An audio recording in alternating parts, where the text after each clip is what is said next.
Olá pessoal, aqui é o professor Hernani de Filosofia. Eu gostaria de fazer um pequeno vídeo aqui bem rápido para dar algumas orientações para vocês com relação aos exercícios da primeira semana do PET 3. Olha só, aqui na página 104 do PET é onde começa os exercícios da primeira semana do PET 3 do ensino médio, do segundo ano, correto? Esse PET, dessa vez, ele veio meio confuso. Ele veio apresentando duas sequências de exercícios. Então você tem exercício aqui de 1 a 4, não, de 1 a 6, e depois você ainda tem mais duas atividades. Essas duas atividades estão na página 105 e também na página 106, tá bom? Então olha só, vamos fazer uma pequena análise do conteúdo dessas atividades, das duas atividades, tá bom? Porque ficou bem grande, o pessoal pegou pesado com vocês, tá? E eu vou dar uma ajudinha porque senão muitos não vão dar conta de fazer todas as atividades. Olha só, primeira atividade aí, primeiro item que vocês têm que responder, atividade número 1. Qual é a relação do verso da música "Não se prenda à primeira impressão" com a ideia de Sartre de que o homem é um ser inacabado? Qual seria essa ideia? Olha só, eu construí aqui um pequeno texto que dá uma pequena noção para vocês poderem responder. Olha só, vamos revisar o trecho que ele está perguntando. Olha, não se prenda à primeira impressão. Na verdade, essa primeira impressão ali, na verdade, é uma impressão, quando você conhece alguém, é uma impressão superficial do que aquela pessoa é ou representa. Então, muitas vezes, em uma primeira impressão, você não consegue conhecer completamente ninguém. Muitas vezes, alguém que você está conhecendo, numa primeira impressão, você pode ter uma ideia errada daquela pessoa. Então, a relação desse verso com a música, com a ideia de Sartre, de que o homem é um ser inacabado. Então, para Sartre, o homem é um ser inacabado em busca de uma significação. Já a letra da música diz: não se prenda à primeira impressão. Então, se o homem é um processo em constante construção, em busca de uma significação de si mesmo, se a ter uma primeira impressão a respeito de alguém seria você fazer um mau julgamento a respeito daquela pessoa. Mesmo porque nós mesmos, para nos conhecermos, nós levamos às vezes décadas para poder entender algumas coisas que nós pensamos ou praticamos. Então, a ideia dessa questão é justamente fazer esse tipo de relação. O ser humano é um ser inacabado? Se ele é um ser inacabado, será que mesmo uma primeira impressão poderia dar real noção do que alguém efetivamente seja? Então, aí você pode construir a sua resposta em cima disso, tá bom? Número 2, questão número 2. Qual trecho da letra pode comparar um fato de que, quando criamos nossa essência, não a enxergamos como ela realmente é? Qual trecho da letra pode comparar com o fato de que, quando criamos nossa essência, não a enxergamos como ela realmente é? Olha só, o trecho ali,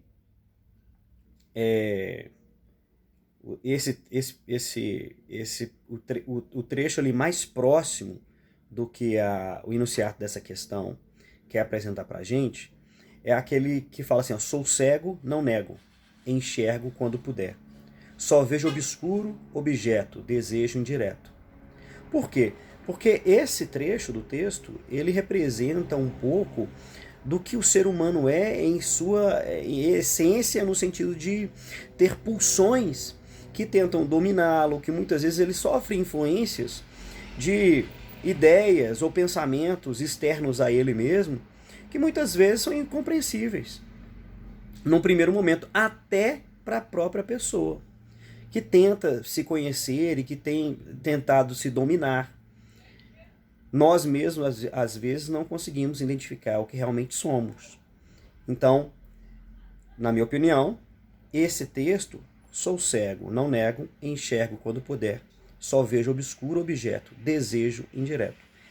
é um trecho que representa a parte do que o homem é nessa faixa obscura ali, um tanto quanto irracional, onde seus desejos, suas pulsões são aquilo, são as atitudes, né? São na verdade, as vibrações humanas que tentam defini-lo em momentos específicos da sua vida. Tá bom? Atividade número 3. Para Sartre, somos livres para existir e criar nossa própria essência. Hoje, como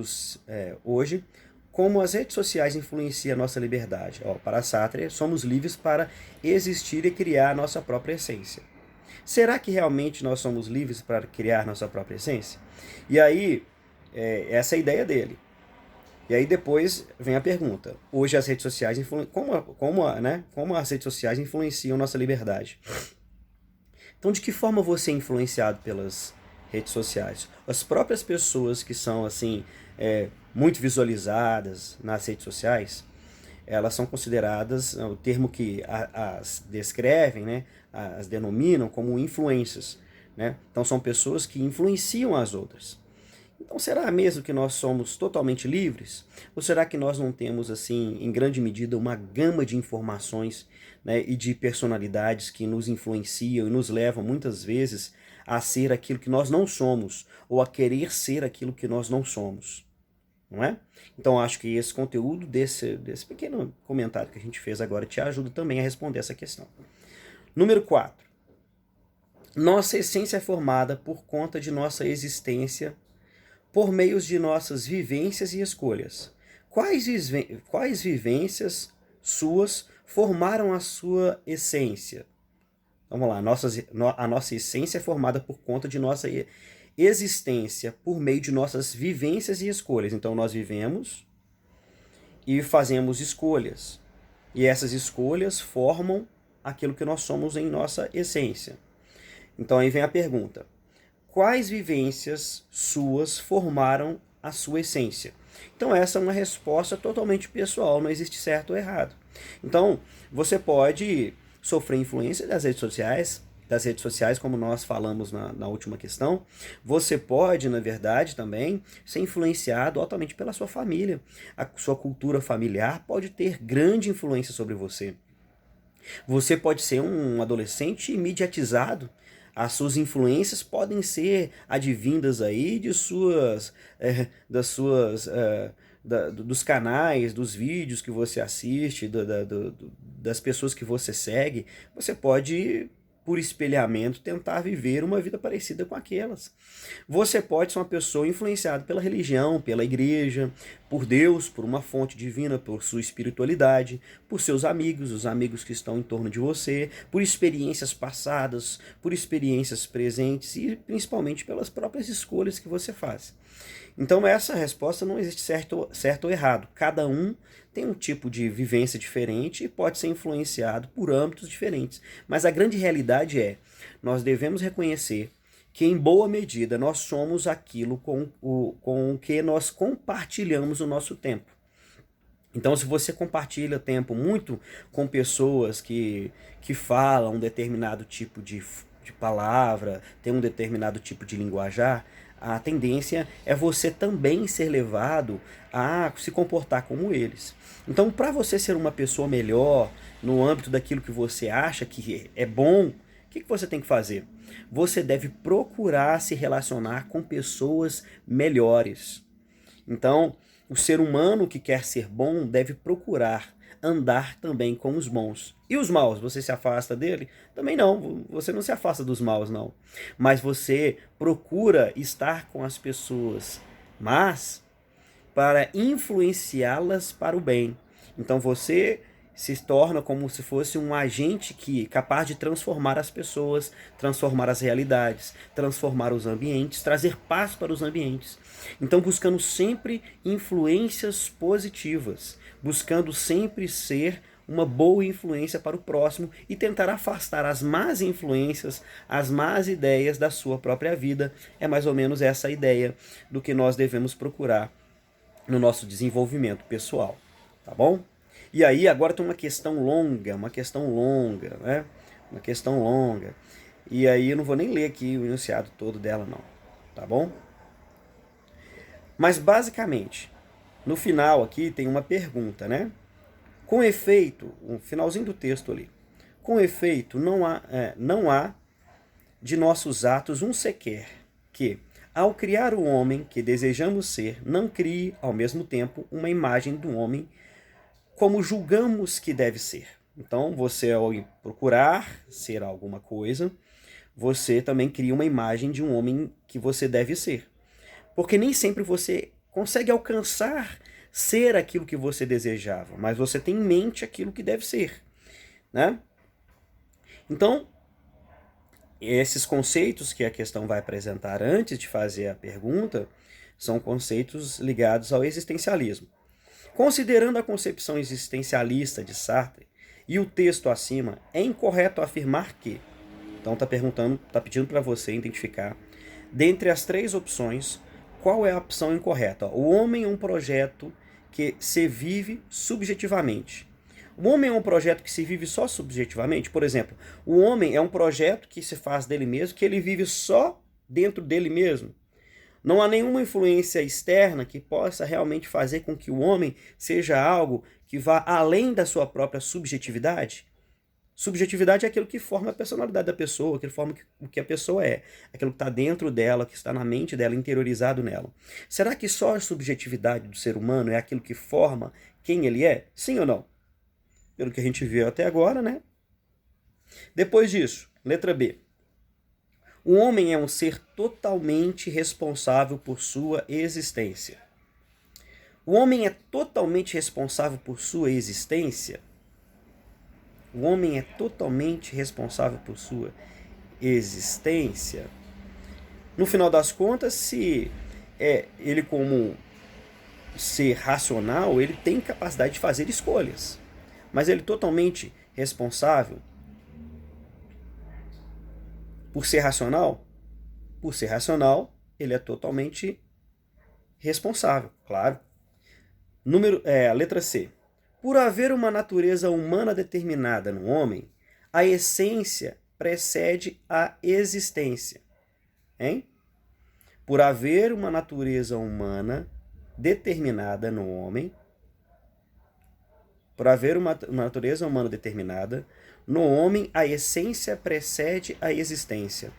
A essência precede a existência? Será? O homem tem uma essência natural que precede a sua existência, segundo o pensamento de Sartre? Será? Considerando a concepção, olha só, considerando a concepção existencialista de Sartre e o texto acima, é incorreto afirmar que, por haver uma natureza determinada no homem, a essência precede a existência? Vamos voltar na letra A.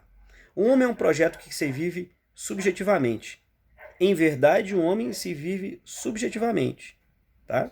É um projeto que se vive subjetivamente, porque a formação do que ele vai ser vai ter que realmente passar por essa formação que tem a ver com aquela formação interna, né? Com a sua subjetividade. Letra B. O homem é um ser totalmente responsável por sua existência? Ele é totalmente responsável por sua existência. Isso é claro. Essa aqui está bem claro. Tá? Agora, por haver uma natureza humana determinada, no homem a essência precede a existência? O que nós temos visto até agora, no pensamento de Sartre e no texto que foi nos passado, é que o ser humano, para ele, não tem uma natureza pré-determinada. Tá bom? Não tem. Então, assim, a questão que mais se aproxima aqui do que é correto, tá? A meu ver, parece ser a letra C. Parece ser a letra C. Então, qual que é o ideal? O ideal é que vocês estudem. Será que é a letra C? Agora é a letra A. O homem é um projeto que se vive subjetivamente? Então, qual que é a tarefa que eu deixo para vocês? Eu estou ajudando aqui um pouquinho, tá? Confiram ali a letra A e a letra C e tirem a dúvida, tá bom? Depois disso, questão de número 6. Aí a mesma coisa, olha só. É uma questão de concurso. Com certeza alguns vão procurar na internet para achar a resposta aí, né? Olha só. O tema da liberdade é discutido por muitos filósofos. No existencialismo francês, de Sartre, particularmente, compreende a liberdade enquanto escolha incondicional. Olha só, já deu uma pista pra gente aqui, ó, porque essa questão responde também à questão anterior. Olha só, compreende a liberdade enquanto escolha incondicional. Entre as afirmações abaixo, a única que está de acordo com essa concepção de liberdade humana é. Aí tem várias opções, né? São 5 opções. Olha só. A primeira opção. O homem primeiramente tem uma essência divinizada e depois uma existência manifesta. Ou melhor, depois uma existência manifestada na história da sua vida. O homem, essa é a letra A. O homem tem, para ele, para Sartre, tem uma existência divinizada? Então nós vimos que não. O homem não é mais do que aquilo que a sociedade faz com ele. A sociedade realmente, a gente percebeu que ela exerce um tipo de influência. Mas um homem, se a liberdade, olha só, vamos voltar lá em cima. Se ele identifica a liberdade enquanto escolha incondicional do ser humano, então, nesse caso, até essa opção de que a sociedade molda o ser humano, nesse caso específico, ela deve ser negada, tá bom? O homem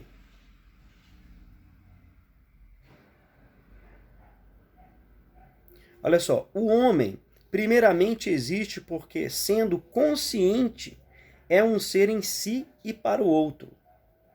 O homem primeiramente existe porque, sendo consciente, é um ser em si e para o outro.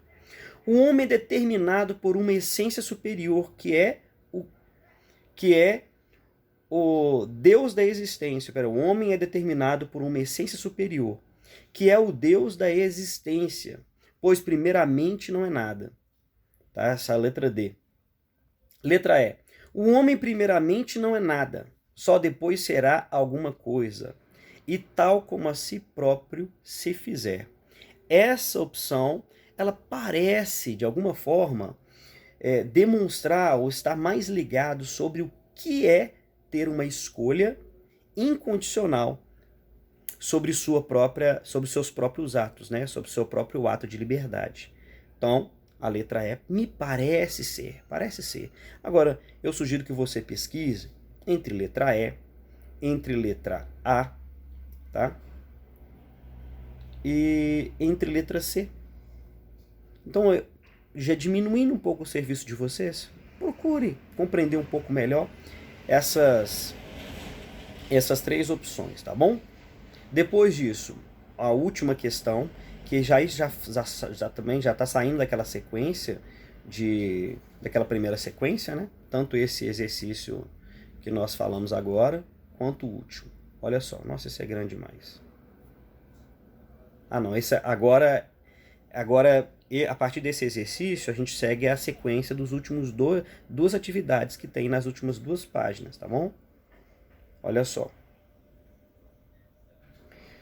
Vai ter um enunciado que eu não vou ler pra gente não gastar tanto tempo, porque o vídeo já tá muito longo.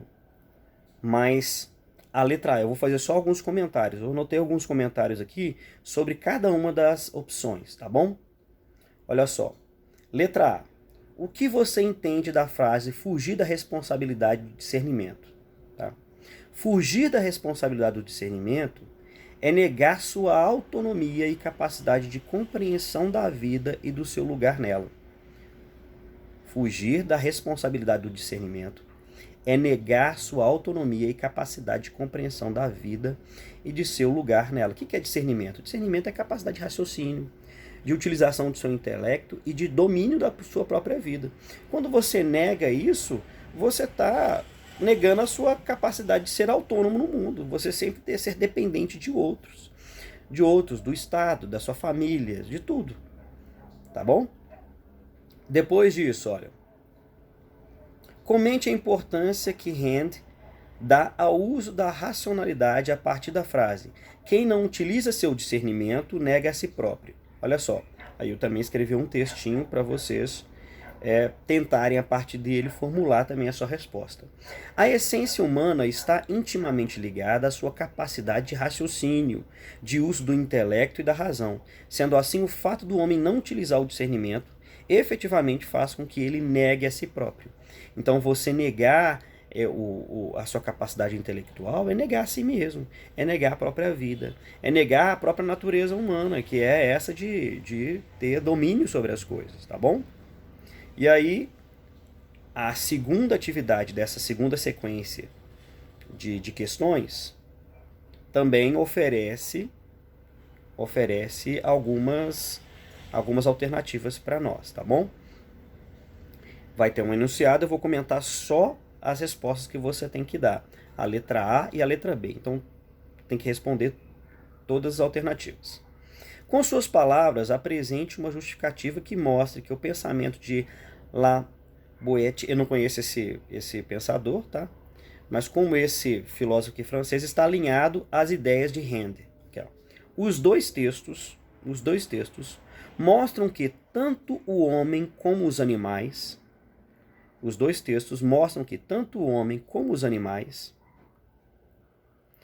a submissão é sempre ou voluntária. Melhor, vamos reformular melhor esse texto aqui. Na verdade, é apresentado dois textos, né? Os dois pensadores acreditam na liberdade do ser humano em agir sobre as ações que se relacionam a ele. Então, no texto que é a respeito do livre-arbítrio, que é apresentado, ele deixa bem claro que, mesmo quando o animal ele sofre algum tipo de ação coercitiva para que ele tenha tome uma determinada atitude, por exemplo, eu puxo uma correia do cavalo, né, ou bato nele para que ele corra, ou puxo algo que machuque a boca dele para que ele pare de correr. Mesmo quando isso acontece, o animal ele age ainda a contragosto. Quer dizer, a própria essência do animal, na verdade, é também agir livremente, assim como o ser humano. Então, as ideias dos dois, elas se relacionam. Por quê? Porque os dois pregam um tipo de autonomia, tá? E mesmo quando há uma autoridade coercitiva que age sobre as partes, eles só exercem aquela norma que é lhes imposta por uma obrigação. Mas a sua vontade ainda, ela é autônoma, ela é livre.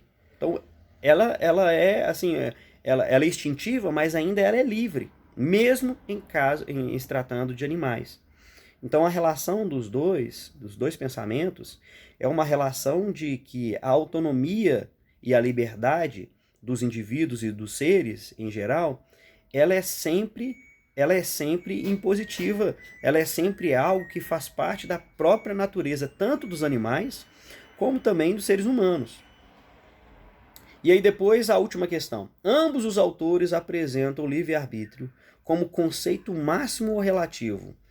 Então, falando sobre o que nós estávamos falando antes, aquela atitude do animal, do cavalo que ele dá o exemplo, e também do ser humano, nós percebemos que o ser humano, ele age por sua liberdade. E essa liberdade, ela, independente de ter uma norma coercitiva que tenta predeterminar suas ações, ela pode ser considerada como uma liberdade em nível máximo. Então, pelo menos no meu ponto de vista aqui, não é relativo. É relativo com relação às obrigações que são impostas, mas o livre-arbítrio do ser humano, né, ou melhor, a forma com que eles apresentam o livre-arbítrio, eles deixam bem claro que esse livre-arbítrio está totalmente entranhado naquilo que o ser humano é. Então, a resposta que mais correta pode ser considerada máxima, tá bom? Então, olha só, pessoal, eu só coloquei esse vídeo aqui dando algumas respostas para vocês também e ajudando vocês a pensarem um pouquinho a respeito desse texto, porque essa atividade está muito longa Então eu tentando aqui só explicar ela, já deu mais do que o tempo de uma aula, que normalmente se eu fosse gravar uma aula, daria isso, né? Daria menos que isso, daria 10 minutos. Então, eu só espero assim que vocês deem conta de fazer todas as atividades, tá bom? E eu estou disponível para atender vocês pelo WhatsApp, também lá no Classroom.